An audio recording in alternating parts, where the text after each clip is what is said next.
Isn't the evaluation that we're doing now in the field enough? Good.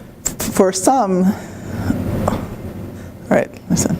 You said that some institutions don't need Right, that right, TPA, right. and that's true because they're doing a good job, but Okay. it's a great way to start. Right. It's very clean. So you'll be able to use that first part, you think? No, say it again. Okay, It'll be an awkward splice. gotcha. So the fact of the matter is that some institutions, some preparation programs do not need the EdTPA. They're doing a fabulous job of preparing highly qualified, highly effective teachers, and that's fabulous. But the fact of the matter, not all programs are doing that. And so for me, that means what is an institution's commitment to the field, to the profession?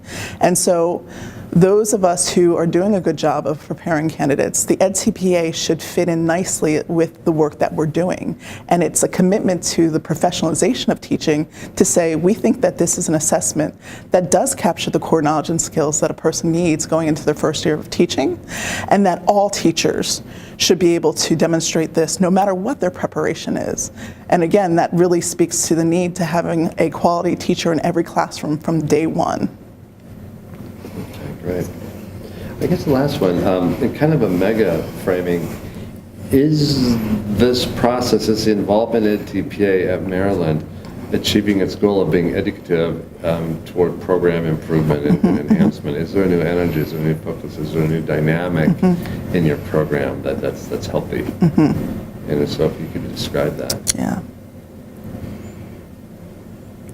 Here at the University of Maryland, the implementation of EdTPA and the adoption of it has been mixed, I'll be honest. It's been a challenge for people to change, especially for folks who have been doing a good job and feel a lot of ownership about what they've been doing.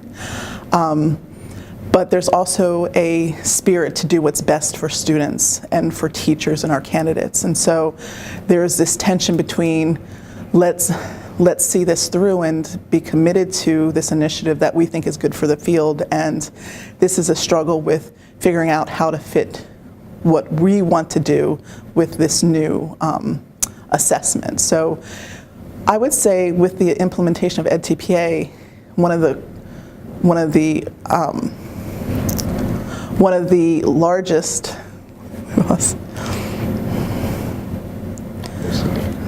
thank you, one of the most significant, let me pause. So with EdTPA, go ahead and start there. But there's a word I'm missing. Okay. One of the most significant benefits of the EdTPA here at the University of Maryland is the ability for programs that were siloed to now have a common assessment, a common artifact through which we can talk about the work that we do as teacher educators across subject areas, across developmental areas. And that really brings us together and allows us to think about what we do as a college, not just as a specific program. And so we see conversations taking place across programs that hadn't taken place before. Okay. When NAME and others talk about, and in New York in particular, criticize EdTPA, and there may be some justification as they look at it as a top-down mandate. Other people tell them, but I want you to talk about, if you will, the demand from the K through 12 field. That seems to be lost in all these discussions. What is the demand that Nakai was talking about? She is the demand. She is really the reason why you are doing what you're doing, because she has a job to do, Right. and you give her the tools to do it well. So is that demand not fully understood, not fully manifest, or what is that demand? I'm going to talk around it and ask Please. me some questions if you need to. Okay. It's interesting to me that one of our largest supporters of the EdTPA has been our K-12 partners. Whereas we might find some pushback from our faculty at the university. Thank you. That's a great entry. That's perfect. Okay. And I'm not trying to do a setup. I think that's really a big gap in the conversation. So. I didn't even hear that. That's so funny. Oh yeah, it was really loud. It would have been. That's all you would have heard in your interview. Trust me. We good? We're pretty sensitive to it. Oh, that's okay, good. please talk about the demand from the K through 12 and what you're seeing from the partners. What has been most rewarding for me is that one of our biggest supporters of the EdTPA has been our K-12 partners. It seems that once they've gotten their hands on the actual assessment on the EdTPA and actually have read it and seen what it requires our candidates to do, there's an excitement there. There's an interest there. There's a desire to partner with the university in more deeper ways to help mentor teachers better understand some of the core skills and knowledge that they see that candidates are being required to do. So administrators are asking for support to help their veteran teachers learn these same knowledge and skills. So there's an excitement that our K-12 partners bring to the table when we gather together and talk about the EdTPA and what we're doing as a teacher preparation program. What do they like about it?